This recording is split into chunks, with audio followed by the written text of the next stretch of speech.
Bayangkan ini terjadi di Jakarta tempo dulu. Seseorang hanya karena mengaku kentut, malah mendapat hadiah sebidang tanah. Terdengar lucu bukan? Tapi tunggu dulu. Tanah itu kemudian berubah menjadi kuburan paling terkenal di Jakarta. Dan sampai hari ini, namanya masih membuat bulu kuduk merinding. TPU Tanah Kusir. Bagaimana bisa sebuah kentut melahirkan pemakaman angker legendaris? Inilah kisah nyatanya.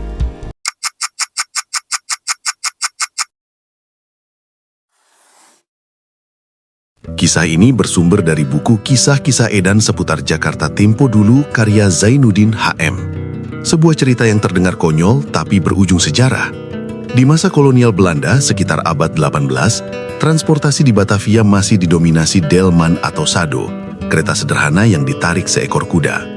Delman-delman ini umumnya dimiliki oleh tuan tanah atau orang kaya dan dikemudikan oleh seorang kusir. Para kusir digaji dari jerih payah mereka setiap hari. Sebagian bahkan tinggal di rumah majikannya, merawat kuda dan delman, sekaligus menjadi bagian dari rumah tangga sang tuan. Di wilayah selatan Batavia, hiduplah seorang kusir yang dikenal sangat rajin dan setia. Majikannya adalah seorang tuan tanah kaya keturunan Tionghoa. Karena kesetiaannya, sang kusir diizinkan tinggal di rumah majikan, makan dan minum bersama, seolah sudah dianggap keluarga sendiri. Suatu hari, sang tuan tanah menggelar pertemuan besar di rumahnya. Tamu yang hadir bukan orang sembarangan, termasuk pejabat tinggi Belanda. Pertemuan ini penting, bukan hanya soal politik, tapi juga lobi bisnis. Acara pun dimulai. Sambutan demi sambutan disampaikan. Suasana serius, penuh wibawa. Namun tiba-tiba, berak. Sang tuan rumah kentut dengan sangat keras. Suaranya terdengar jelas oleh semua yang hadir. Bau tak sedap langsung menyebar. Para tamu terkejut. Sebagian refleks menutup hidung. Tapi tak satu pun berani bicara, apalagi tertawa. Semua hanya menahan malu dan geli dalam hati. Sang tuan tanah panik. Harga dirinya sebagai tuan rumah dan pebisnis terancam runtuh. Dan di saat genting itu, ia mengambil keputusan cepat. Tanpa ragu, ia menuduh kusirnya yang duduk tak jauh darinya. Si kusir kaget. Namun demi menghormati majikannya dan takut dimarahi, ia langsung mengaku. "Maaf tuan-tuan, sayalah yang kentut tadi. Saya tidak kuat menahannya."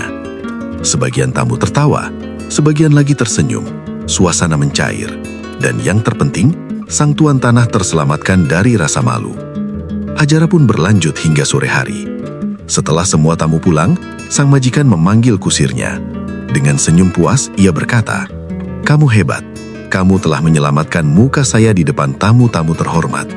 Si kusir menjawab jujur, "Iya tuan, tapi saya kan sebenarnya tidak kentut." Sang majikan tertawa kecil. "Sudahlah, sebagai tanda terima kasih, saya akan memberimu hadiah." "Hadiah apa tuan?" "Saya akan berikan kamu sebidang tanah. Cukup luas." Tanah itu benar-benar diberikan secara resmi. Surat kepemilikan diserahkan. Tak heran jika teman-teman si kusir meledeknya. Wah, cuma gara-gara ngaku kentut dapat tanah. Namun cerita belum berhenti di situ. Di kemudian hari, tanah milik kusir itu diwakafkan untuk pemakaman umum. Karena dulunya milik seorang kusir, maka tempat itu dikenal dengan nama Tanah Kusir.